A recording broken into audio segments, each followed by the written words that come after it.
con signos de interrogación. ¿Cuándo será el rapto? Y en esta noche vamos a contestar esta pregunta. ¿Cuándo será el arrebatamiento de la iglesia? Y antes de abordar detenidamente este tema, vamos a ver algunos obstáculos o problemas que han presentado muchas personas bien intencionadas, que creen que antes de los 7 años de la tribulación, la iglesia de Cristo tiene que irse con el Señor. Y desde el principio de nuestra serie dejamos en claro que hay una grave exégesis profética o escatológica respecto a el tiempo del arrebatamiento, porque se había considerado la 70ª semana de Daniel, o los últimos 7 años, como toda la ira de Dios. Entonces habían postulado varias escuelas que nos íbamos antes de los 7 años, porque la iglesia no iba a pasar la tribulación. Pero mientras más nos acercamos a la época en la que esto va a llevarse a cabo, más luz el Señor nos está dando y nos está mostrando, pues de que los que habían adoptado esa postura anterior no eran de ninguna manera falsos profetas ni falsos maestros, simplemente que la revelación es gradual, la luz cada vez es más grande, y las cosas que hace 5, 10, 15 años eran medio borradas o un poco nubladas, el entendimiento espiritual nos puede expandir mucho más nuestra mente para que aquellos que les interesa vivir a la luz de la época que estamos viviendo, el Espíritu Santo les pueda honrar, manifestándose a sus corazones y a sus mentes con esta revelación. Los 7 años últimos no son todos de la ira de Dios. Ya vimos que los primeros 3 años y medio son la tribulación, que claramente en Mateo 24 se delinea como el principio de los dolores. Ahorita estamos viendo simplemente nosotros el mundo entrar a una época que jamás se había visto. Nunca habíamos visto tantas calamidades, tantos terremotos, huracanes, devastaciones, millones de damnificados, muertos por millares por todos lados, en Honduras, en Nicaragua, en El Salvador, cosas que están devastando al mundo, los políticos concentrando la ayuda acá, olvidándose un rato por las guerras, amenaza de una recesión a través del Asia que amenaza la economía mundial, Europa continúa levantándose y fortaleciéndose, el crimen y la violencia continúan en aumento, en fin, todas estas cosas que estamos viendo a nuestro alrededor son solamente los síntomas de un mundo que está enfermo. Y si nosotros comparásemos Isaías capítulo 24 con la situación actual del mundo, nos damos cuenta que hace 2750 años, cuando se escribió Isaías 24, ya el profeta dijo, el mundo enfermó, el mundo cayó, se contaminaron los moradores de la tierra, porque falsearon el derecho sempiterno, quebrantaron las leyes, por esta maldición el mundo se cayó y no se levantará. Entonces ya vemos a nuestro alrededor a un mundo enfermo. Aun cuando no tuviésemos las Sagradas Escrituras, cualquier persona en sus 5 sentidos podría darse cuenta que todas las reuniones que hay ahorita del medio ambiente y salvemos la tierra y la ecología del mundo amenazada, etcétera, etcétera, está el mundo enfilándose a un barranco, a un precipicio donde es irreversible el daño, la contaminación que existe a todo a nuestro alrededor. En Mateo 24 hay otro problema que se había presentado después de que dijeron de que pues los 7 años eran de tribulación. Entonces resumimos, son 3 años y medio de la gran tribulación, luego viene la gran tribulación, que es muy diferente de la tribulación. Aquí en el griego es mega tilipsis, gran o gigante tribulación, y Jesús dice que nadie, absolutamente nadie, versículo 21, habrá entonces tribulación, la cual no la ha habido desde el principio del mundo. O sea, desde los tiempos de Adán y Eva, ni el diluvio universal se va a comparar con la tribulación que viene pronto, y dice Cristo que después de esta tribulación no habrá otra tampoco en las eras venideras. Será la última catástrofe o cataclismo que el mundo terrestre enfrente. Esta gran tribulación, de acuerdo a Jesucristo, versículo 22, va a ser acortada. Entonces, todos sabemos que la tribulación va a durar 3 años y medio, pero la gran tribulación no sabemos cuánto va a durar. Como va a ser a la última parte o la segunda mitad de la semana septuagésima de Daniel, lo único que sabemos es que puede durar 1 año, año y medio, máximo 2 años, porque va a ser acortada. ¿Cuándo va a ser acortada la gran tribulación? Cuando en el cielo comiencen las estrellas y el firmamento, el sol y la luna a apagarse y a oscurecerse, y en ese momento aparecerá la señal del arrebatamiento. Nosotros somos sacados del mundo junto con Jesucristo, y el mismo día que la iglesia sale, cae sobre el mundo la ira o el día del Señor o la ira de Dios, que continuará hasta la batalla del Armagedón, cuando Cristo ya venga con nosotros a instaurar y a inaugurar su reino de 1000 años. Entonces, la gran tribulación va a ser acortada, porque dice la Biblia, si no fuera acortada, nadie sería salvo. Esta palabra salvo, soteria en el griego, no significa salvo del alma o espiritualmente, significa librado de la tribulación. Nadie podría escaparse de la persecución si no fuera cortada la tribulación. Lo que nos va a librar va a ser el arrebatamiento. En Mateo 24, versículo 21 y 22, vemos pues que Jesucristo nos explica acerca de la gran tribulación. En el versículo 22 habla y menciona, mas por causa de los escogidos. El segundo problema que se plantea de las personas clasificadas como pretribulacionistas, que son los que creen que antes de los 7 años nos vamos, por no dividir la semana 70 entre la tribulación, la gran tribulación, y de lo que vamos a ser librados es de la ira, no de la tribulación. Vamos a ser librados de la ira. Y cuando se les menciona este versículo, aquí está, hermano, aquí está mostrando que hasta después de la gran tribulación, los escogidos vamos a ser sacados o librados. Ellos mencionan que los escogidos son los judíos. No es que aquí los escogidos también, vean ustedes, en el versículo 24, se levantarán falsos cristos y falsos profetas, de tal manera que engañarán, si fuere posible, aún a los escogidos. Y en el 31 se vuelve a mencionar los escogidos. Enviará a sus ángeles con gran voz de trompeta, y juntarán a sus escogidos de los 4 vientos, desde un extremo del cielo hasta el otro. El problema que plantea esta posición de que los escogidos son los judíos es el siguiente. En primer lugar, dice aquí en el versículo 31 que estos escogidos van a estar en el oriente, en el occidente, en el este, en el oeste, en el norte, en el sur. En los 4 puntos cardinales, o sea, en todo el mundo vendrá un levantamiento de todos los que estén ahí, y entonces serán librados, y cuando el anticristo crea que ya mató a todos los cristianos, matará a muchos, pero otros van a ser arrebatados, los que quedemos con vida, y sacados con el Señor. Los que dicen que son judíos, el problema que presenta es que en el libro de Apocalipsis se sellan solamente a 144,000. 144,000 judíos que aparecen en Apocalipsis 7.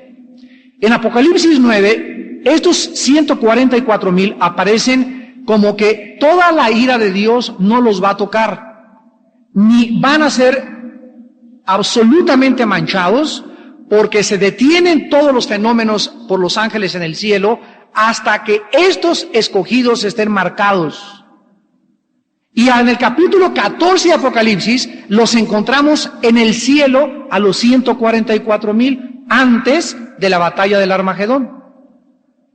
Y aquí dice el versículo 31 que es al final del siglo cuando viene este recogimiento de todos sus escogidos.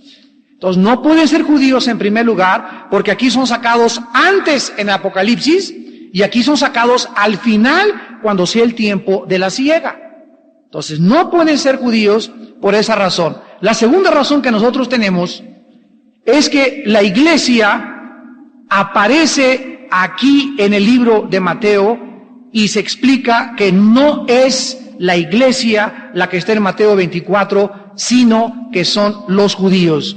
Pero al comparar las escrituras, nos damos cuenta que en Mateo 24, es verdad en el versículo que tenemos aquí, el capítulo 24, versículo 15 y 16, es verdad que se aplica a los judíos viviendo en Judea. Cuando veáis en el lugar santo la abominación desoladora que habló el profeta Daniel, o sea, cuando vean al anticristo, que se le llama en Daniel la abominación que desola, entonces los que estén en Judea huyan a los montes. Esto es paralelo a Apocalipsis 12, donde vemos, ¿verdad?, que el remanente de la mujer huye, se le dan alas de águila y es protegida 3 años y medio en la ciudad de Petra, de acuerdo a los profetas del Antiguo Testamento. O sea, los judíos que se vayan a convertir en la persecución del anticristo van a ser protegidos allá en Petra, y estos son los que van a ser guardados. Entonces, estos dos versículos se aplican a los judíos, no hay vuelta de hoja, no hay ninguna otra explicación. Pero la advertencia general de Mateo 24 es a la iglesia, no a Israel, de que la iglesia espere la parusia, la venida de Cristo, y también se desprende del texto que aquí Mateo 24 está hablando del arrebatamiento. Mateo 24 no habla del Armagedón. Mateo 24 no menciona el Armagedón, menciona el arrebatamiento de la iglesia de Jesucristo. Los problemas comienzan aquí cuando se trata de hacer que la parusia de Cristo en Mateo 24 sea una referencia a la batalla del Armagedón. Todos los pasajes que acabamos de examinar hasta este momento relacionan la venida de Cristo con el arrebatamiento. Primera de Tesalonicenses 4, 16 y 17, porque cuando venga el Señor, parusia, cuando el Señor venga en el arrebatamiento, vendrá la resurrección de los muertos. Nunca se relaciona la parusia con la batalla del Armagedón. Vayamos a Apocalipsis 19 y veamos en la batalla del Armagedón, que es la venida de Cristo física al mundo. Es el único texto en el Nuevo Testamento, Apocalipsis 19, que se ocupa de la batalla del Armagedón. Y la parusia de Cristo no se menciona aquí. La única parusia que nosotros vemos de Cristo es cuando Él venga y después viene a gobernar junto con nosotros para poder instaurar su reino milenial. Dice en Apocalipsis 19, vamos a examinarlo cuidadosamente, versículo 11, entonces vi el cielo abierto. He aquí un caballo blanco, y el que lo montaba se llamaba Fiel y Verdadero, y con justicia juzga y pelea. Versículo 14 y 15. Y los ejércitos celestiales, vestidos de lino finísimo, blanco y limpio, le seguían en caballos blancos. Esto, ejército, ¿quién es? Somos los santos. Dice en Apocalipsis, en otro pasaje, que el lino blanco es las obras de los justos y de los santos. Ya estamos vestidos, ya estamos coronados, ya estamos totalmente glorificados en el cielo y bajamos con Jesucristo. De su boca, versículo 15, sale una espada aguda para herir con ella a las naciones. O sea, aquí en Apocalipsis, Cristo es percibido para venir a juzgar, y todavía dice aquí, hay seres vivos en la tierra cuando baje Cristo. Viene para herir a las naciones, y Él las regirá con vara de hierro, y Él pisa el lagar del vino, del furor y de la ira del Dios Todopoderoso. Versículo 19 y 20. Y vi a la bestia, a los reyes de la tierra y a sus ejércitos reunidos. Aquí estamos en el Armagedón, la tercera guerra mundial, la última batalla. para pelear contra el que montaba el caballo y contra su ejército. Y la bestia, o sea, el anticristo, fue apresada y con ella el falso profeta. ¿Cuándo son apresados el anticristo? ¿Cuándo acaba la Tercera Guerra Mundial? ¿Cuándo llega a la culminación el fin del siglo o la época que vivimos? En la segunda venida de Jesucristo. Ahí es cuando Él entonces los toma y dice la Biblia que fueron arrojados vivos dentro de un lago de fuego que arde con azufre. Entonces, el mismo Señor Jesucristo lo vamos a comparar con Segunda de Tesalonicenses, capítulo 2. Y dice en Segunda de Tesalonicenses, capítulo 2, versículo 8. Entonces se manifestará aquel inicuo. Este inicuo es el anticristo que es descrito anteriormente, a quien el Señor matará con el espíritu de su boca y destruirá con el resplandor de su parucia. Aquí encontramos que exactamente cuando Cristo venga es cuando Él acaba con el anticristo en su segunda venida. Pablo está totalmente de acuerdo y las enseñanzas de Pablo son paralelas a las enseñanzas del apóstol Juan. Veamos ahora en Segunda de Pedro capítulo 3, que también la segunda venida de Cristo se relaciona con la destrucción del mundo. Entonces, si fuera el arrebatamiento antes de los 7 años, esta destrucción tendría que ser llevada a cabo 7 años con anticipación. Y entonces, ¿contra quién pelearía el anticristo? Miren lo que dice Segunda de Pedro capítulo 3, versículo 3 y 4. Sabiendo esto primero, que en los postreros días vendrán burladores, amando sus propias concupiscencias, y diciendo, ¿dónde está la promesa de su venida o de su advenimiento? Porque desde el día en que los padres durmieron, todas las cosas permanecen así como desde el principio de la creación. Versículo 7.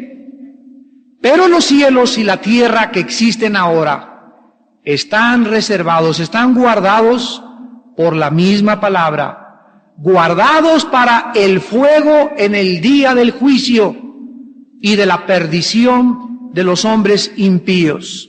Versículo 10 al 2. ¿Pero el día qué? ¿Cuál es el día del Señor? El día de la ira. ¿Cuándo comienza la ira? Después de la gran tribulación. ¿Cuándo comienza la ira? Después de la gran tribulación. Cuando seamos sacados, viene la ira de Dios contra el mundo. Y Él no nos ha puesto para la ira, Él nos puso para ser salvados antes de la ira. La ira es contra el mundo. Nosotros somos sacados antes de la ira y no viene 7 años antes, viene después de la gran tribulación. El día del Señor vendrá como ladrón en la noche, en el cual los cielos pasarán con grande estruendo y los elementos ardiendo serán deshechos, y la tierra y las obras que en ella hay serán quemadas. Puesto que todas estas cosas han de ser deshechas, ¿cómo no debéis vosotros andar en santa y piadosa manera de vivir, esperando y apresurándoos para la venida del día de Dios? O sea, se nos manda que antes de que venga el día de la ira, la estemos esperando. Que estemos preparados porque va a haber señales, como lo hemos visto, va a haber una señal que nos va a indicar en el cielo que ya viene el Señor por nosotros. Si el rapto es inminente, la palabra inminencia significa que puede suceder en cualquier momento, entonces no habría señales. Pero Mateo 24 nos da que hay una señal antes del rapto, entonces el rapto no es inminente. No puede suceder en cualquier momento, tiene que suceder antes, ¿verdad? Primero la señal, después de que venga la señal, viene el arrebatamiento, después viene la señal final de la venida de Cristo con nosotros a este mundo. Son las 2 señales que los discípulos le pidieron en Mateo 24:3 al Señor Jesucristo. Ahora bien, si los judíos también solamente se mencionan en Mateo 24, ¿cómo interpretamos Lucas 21 y Marcos 13?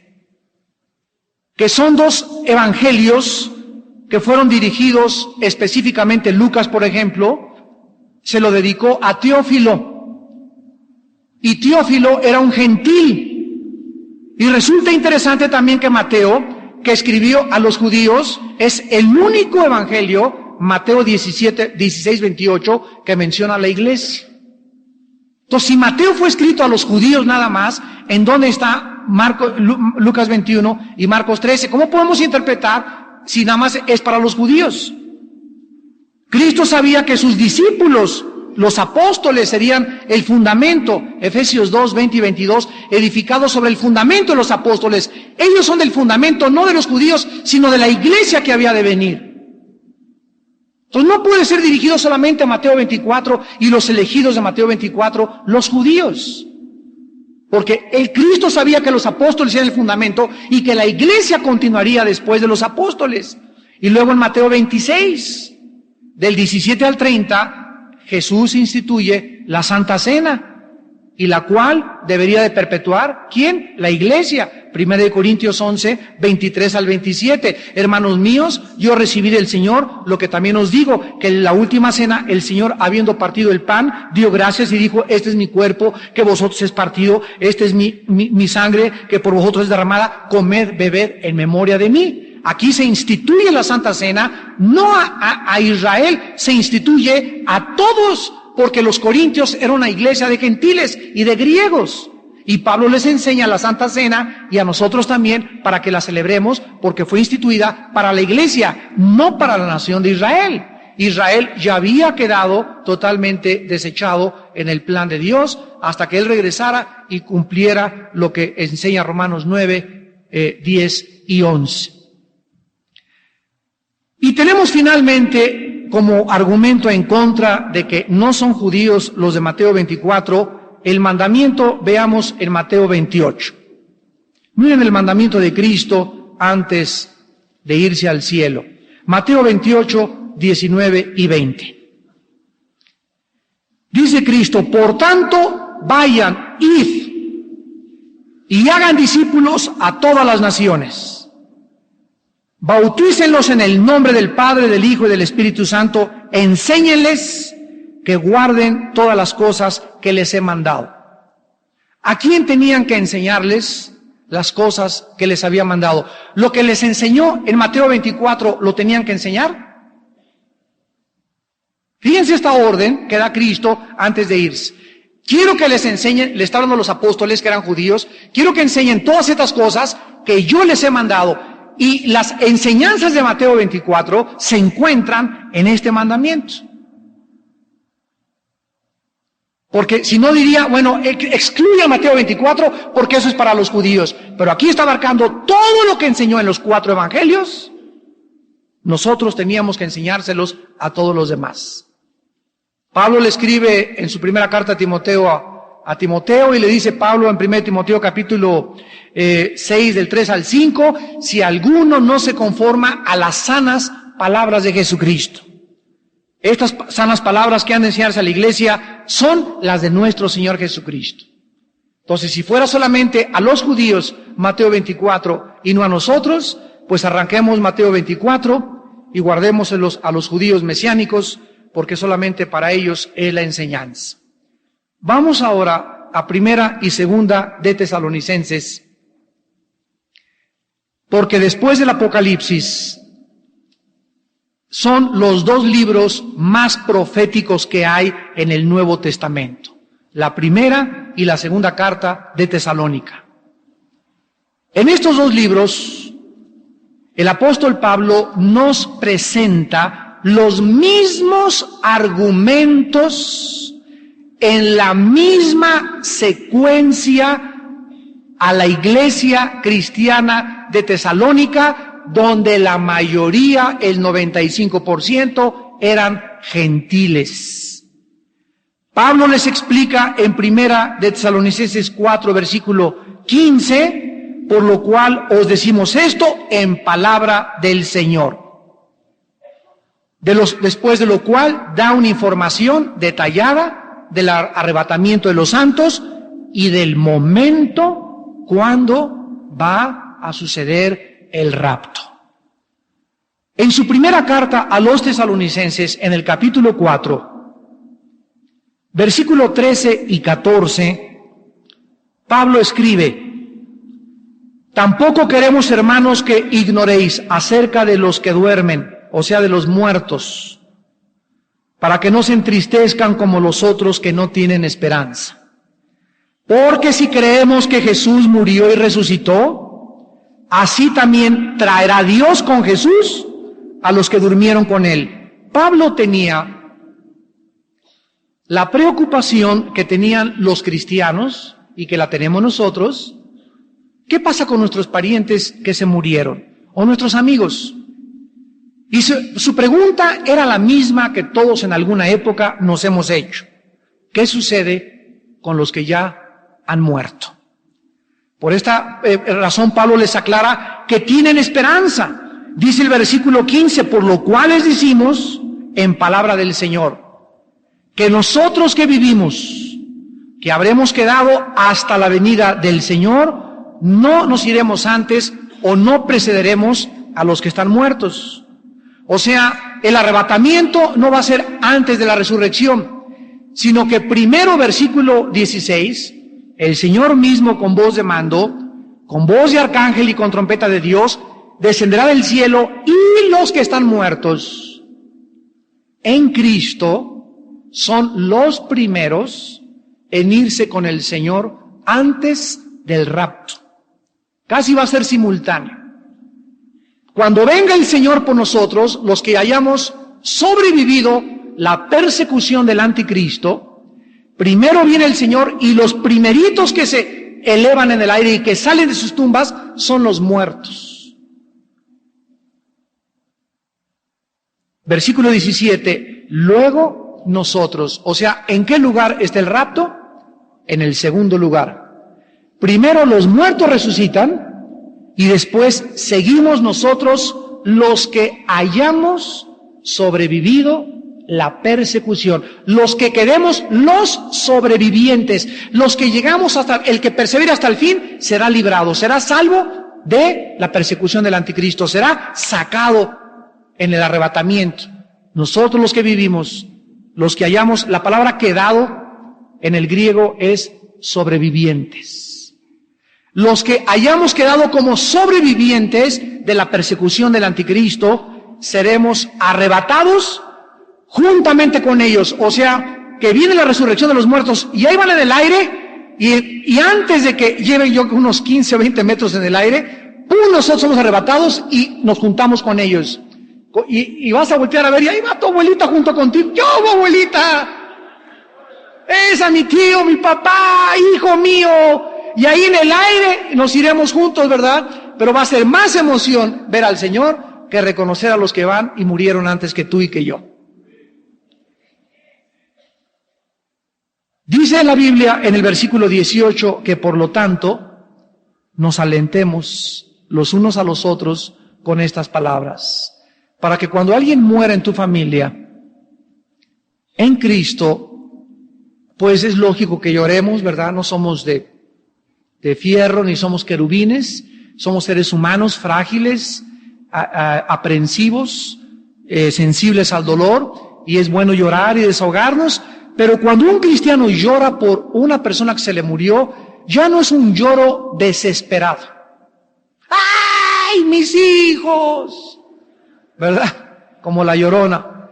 Ya no es de que un luto de un mes, un año, y llorar un año, y llorar 2 años, y me encierro en la casa, ya no quiero salir. ¿Sabes una cosa? Que cuando ya eres cristiano, cuando eres cristiana, te dura 2, 3 meses, 4 meses, 5 meses, 6 meses. Pero Dios te levanta y te fortalece y te recuerda que tenemos que seguir viviendo. Que hay otras personas que nos necesitan y no podemos entristecernos.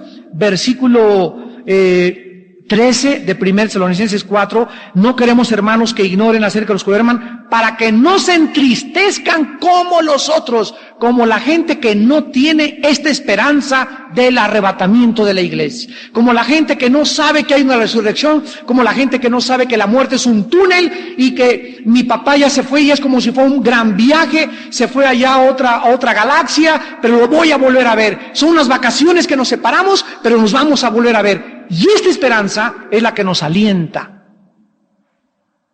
y la que nos sostiene para no hundirnos en una depresión y desesperación que no tiene respuesta.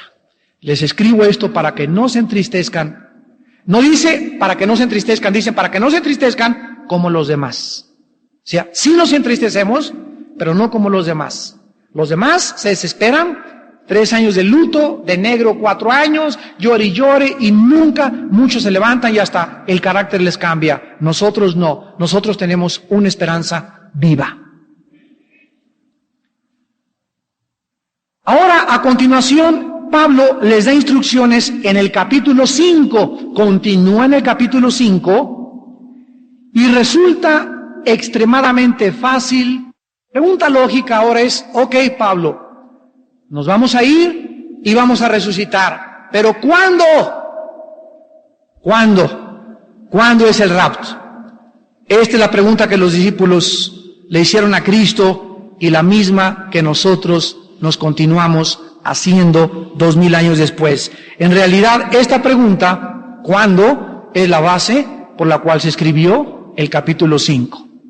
Veamos los primeros 3 versículos del capítulo 5 de Primera de Tesalonicenses. Pero acerca de los tiempos y de las ocasiones, no tienen necesidad, hermanos, que yo les escriba. O sea, yo ya sé que me van a preguntar, ¿cuándo? ¿Sabe una cosa? No hay necesidad que se los diga, porque ya lo saben. ¿Cómo que ya lo sabemos? Pues claro, no, lo que pasa es que, les decíamos hoy en el estudio en Proverbios en la tarde, que cuando los discípulos iban en el camino de Maús, se voltea a Cristo y se les aparece junto, y les da una regañiza y les dice, insensatos y tardos para comprender lo que la ley, los salmos y los profetas escribieron de mí. Y ahí en el capítulo 24 de Lucas, Cristo les abre 3 cosas a los discípulos. Número 1, les abre los ojos. Y cuando los ojos son abiertos, yo puedo ver ya la Biblia, porque si yo llego a la Biblia con ojos cerrados espirituales, solamente con mis ojos de mi intelecto, de mi cultura, la Biblia no va a tener sentido a mi mente carnal, animal, natural, porque las cosas de Dios son absolutamente locura para la mente natural. 1 Corintios 2:14. Entonces, antes de que alguien pueda entender la Biblia, tiene Dios que abrirle los ojos. Ya que Dios te abre los ojos, vienes a la Biblia y en segundo lugar les abrió Cristo las Escrituras. Porque la ley, los profetas y los salmos, estaba escrito que era necesario que el Cristo padeciera y que a los 3 días resucitara. Y al cual ese Jesús, decía Pablo en los Hechos, a quien ustedes crucificaron, Él es el Cristo, el ungido, del cual la ley, los salmos y los profetas son las 3 divisiones que el Espíritu Santo hace en el Antiguo Testamento. Ley, salmos y profetas habían escrito, David escribió de él, los profetas hablaron de él y Moisés habló del Cristo. Y cuando Cristo les abre las Escrituras, en tercer lugar les abre la comprensión. A ver, primero nos abre los ojos, ya tengo ojos espirituales. Ahora vengo a un libro espiritual que es la Biblia. Con mis ojos espirituales yo ya puedo ver las cosas espirituales, porque estas cosas se abren después de que me sean abiertos los ojos.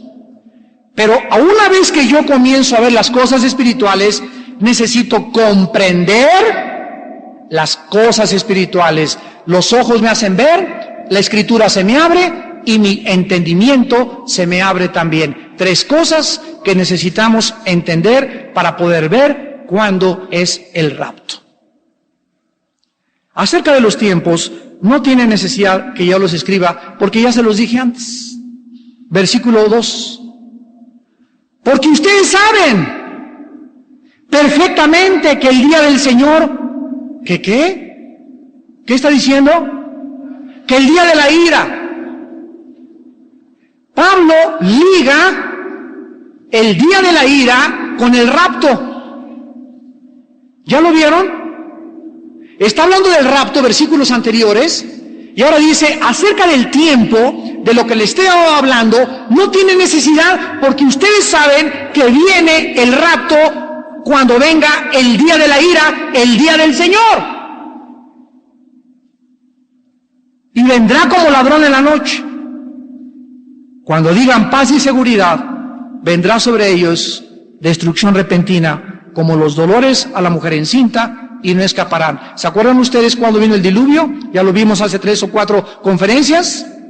Cuando Noé se metió en el arca, hasta que no estuvo dentro del arca, el mismo día que Noé entró en el arca, vino el diluvio. El día que Lot salió de Sodoma, el mismo día cayó fuego sobre Sodoma y Gomorra. El día que nosotros seamos sacados, el mismo día, Jesús dijo, como en los días de Noé, así será el día en que el Hijo del Hombre se manifieste, la parusia. El mismo día somos sacados, el mismo día viene el día del Señor, que es el día de la ira o el día de Jehová. En el discurso que Cristo dio en Mateo 24, Cristo les había explicado que sus ángeles iban a reunir a todos los escogidos desde un extremo del cielo hasta el otro, antes del fin del mundo, o sea, antes de la ira del Señor. Y asimismo Pablo les instruye a los tesalonicenses el momento y la ocasión en la que nosotros seremos arrebatados, y será cuando comience el día del Señor, que en el libro de Apocalipsis comienza después de la persecución del anticristo. Más claro no puede estar. Yo estoy contento porque ya no me hago bolas. Fueron tantos años de tantas piezas por acá y por allá, y esto y el otro, y hay todavía muchas cosas que todavía no se acomodan, pero es absolutamente transparente y claro actualmente que el arrebatamiento es el día del Señor. No sabemos el día nadie, ni la hora, nadie la sabe, pero sabemos que cuando comience el día del Señor, ese mismo día nosotros somos sacados de aquí, de este mundo. Ahora dice el versículo 4, mas ustedes, hermanos, continúa Pablo enseñándoles, no están en tinieblas para que aquel día, ¿cuál día? El día del Señor, el día de la ira, el día en que venga el rapto, nos sorprenda como ladrón. O sea, no puede ser inminente el rapto.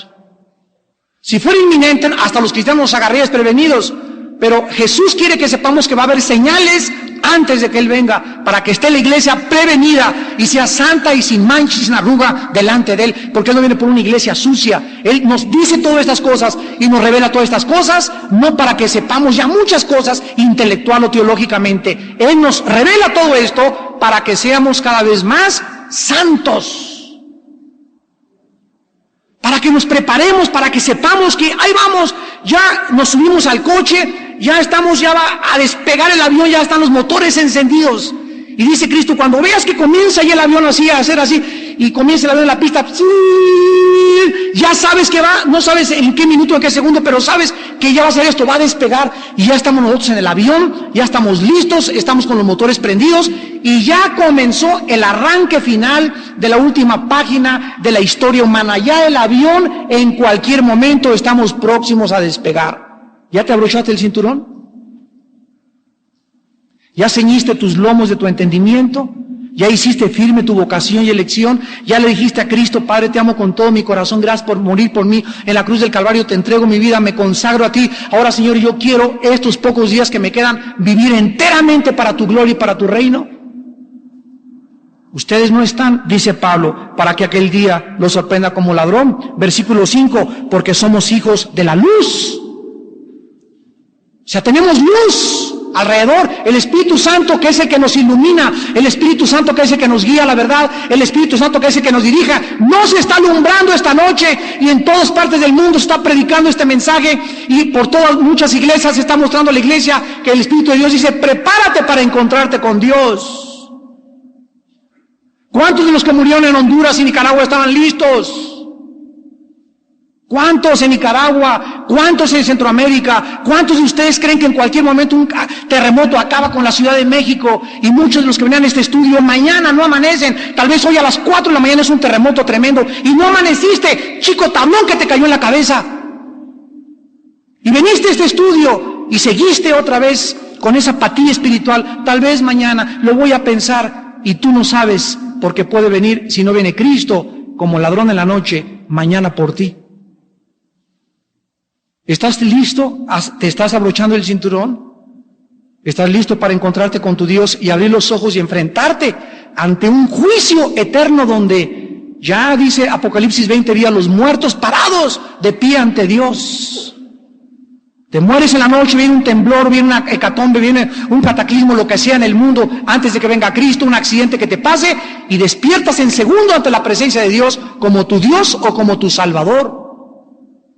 Y cada momento y cada noche y cada estudio, el Espíritu Santo habla y dice, cuando oigas su voz, no te endurezcas.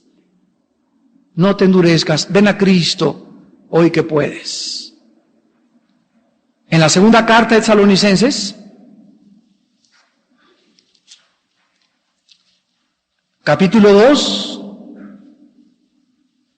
a fin de animarlos, el apóstol Pablo les vuelve a mandar otra carta. ¿Por qué? Porque en esta segunda carta confirma la secuencia de los acontecimientos de Mateo 24. Él dijo, les decimos esto con respecto a las palabras del Señor.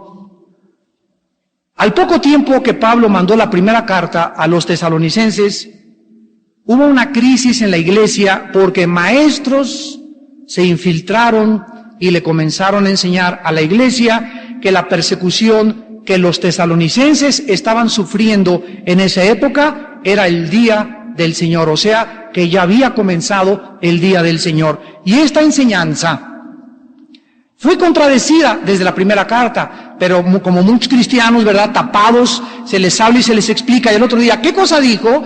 Los tesalonicenses hubieran recordado en 1 Tesalonicenses 5, versículo 9, que Pablo les da claramente y les dice, no nos ha puesto Dios para la ira. ¿Cómo pueden ustedes dejarse mover cuando yo les mandé la primera carta y les dije, el día del Señor no es para nosotros, el día del Señor nos vamos? Entonces, ¿cómo es posible que crean ustedes a los maestros que les vienen a decir que ya están atravesando el día del Señor? Si fuera el día del Señor, entonces, ¿por qué están aquí? Entonces, Pablo les manda la segunda carta para confirmarlos otra vez y para decirles que no nos ha puesto Dios para la ira. Y a fin de animarlos, dice 2 Tesalonicenses, capítulo 1, versículo 4 al 8. Por tanto, nosotros mismos nos gloriamos en las iglesias de Dios por su paciencia y fe en todas sus persecuciones y tribulaciones que soportan. Esto es demostración del juicio justo de Dios, para que sean tenidos por dignos del reino de Dios, por el cual asimismo padecéis.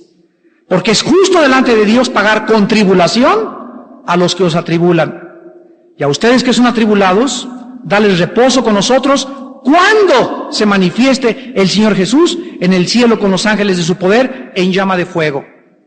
Para dar retribución, o sea, cuando venga Cristo con sus ángeles por nosotros, ese día viene a dar retribución, o sea, a nosotros a darnos descanso, y a los que se queden, a los que no conocieron a Dios ni obedecen el Evangelio, sufrirán pena de eterna perdición. Excluidos de la presencia del Señor y de la gloria de su poder, cuando venga en aquel día, para ser glorificado en sus santos y ser admirado en todos los que creyeron en Él. Por lo cual, asimismo, oramos siempre por ustedes, para que nuestro Dios los tenga por dignos de su llamamiento y cumpla en ustedes todo propósito de bondad y toda obra de fe con su poder. Vemos nosotros este pasaje paralelo a Mateo 24. Primero, la persecución en medio de las tribulaciones que soportan. Número 2, será acortado, les va a dar reposo. Dios les va a dar alivio a ustedes que son afligidos igual que nosotros. Número 3, la ardiente ira de Dios cuando el Señor se manifieste o sea revelado desde el cielo.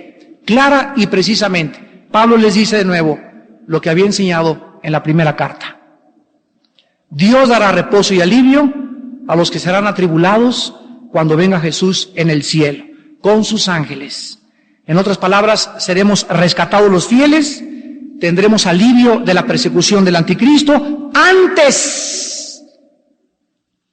del día del Señor, antes que se derrame la ira sobre el mundo durante el día del Señor. ¿Qué pues nosotros podemos decir en esta noche?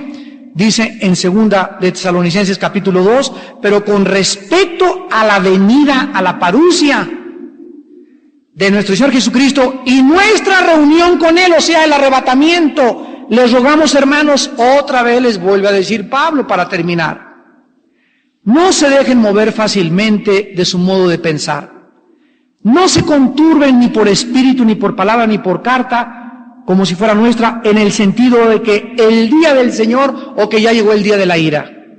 Nadie los engaña. ¿Por qué? Porque no vendrá y se nos dan señales. Voy a prepararles lugar para que donde yo estoy ustedes estén conmigo. Si no fuera así, yo no os lo hubiera dicho. Pero voy a preparar lugares para que ustedes sepan que no se quedan huérfanos. Que esta vida es como un vapor que se aparece y desaparece, como una sombra que aparece y desaparece, como la flor del campo que nace en la mañana, florece en la tarde, tiene su gloria y se marchita al atardecer. Así es la vida humana, vanidad de vanidades. Y todo lo que hiciste, y todo lo que perseguiste, y todo por lo cual viviste, ¿de qué sirvió? Si nunca conociste que la vida que Dios nos dio era para conocerlo a Él. Esta es la vida eterna, Juan 17:3. Que te conozcan a ti, Señor, y a Jesucristo, a quien tú has enviado. La vida eterna, dice Jesús aquí, no es solamente ya entrar a vivir y para toda la eternidad. La vida eterna es, de acuerdo a Juan 17:3, compañerismo con Dios. Esta es la vida eterna, que te conozcan. Si tú tienes la vida eterna, estás diario conociendo a Dios. Cada día conoces algo diferente de Dios, una faceta nueva, su amor, su misericordia, su justicia. Diario lo conoces porque esta es la vida eterna, conocer a Dios. Si tú no estás conociendo a Dios diario con Él, no tienes la vida eterna, porque la vida eterna es conocer a Dios. ¿Tienes tú la vida eterna? ¿No quisieras tenerla en esta noche? Invitando a Cristo a tu vida por primera vez a tu corazón y saliendo de esta noche preparado para que en cualquier momento que Dios te diga, ven, vamos a casa, tú puedas morir en paz y saber que después de esta muerte Él nos seguirá guiando en la otra vida. Vamos a inclinar nuestra cabeza y las personas que en esta noche quieran hacer una decisión por Jesucristo, invitar a Cristo a su corazón, ahí desde su lugar, dile estas palabras: Señor mío y Dios mío, es esta noche la hora de mi decisión. Tú me has traído en este momento a este lugar para poder oír tu voz a través de la Biblia y comprender que me creaste para conocerte y arrepentirme de mis pecados y saber que no me puedo burlar de ti. Ahora sé que he pecado contra ti, pero que la sangre derramada en la cruz de tu Hijo Jesús hace 2000 años sirvió para limpiarme de todos mis pecados. Creo en esta noche que Cristo pagó en mi lugar con su sangre por mis pecados.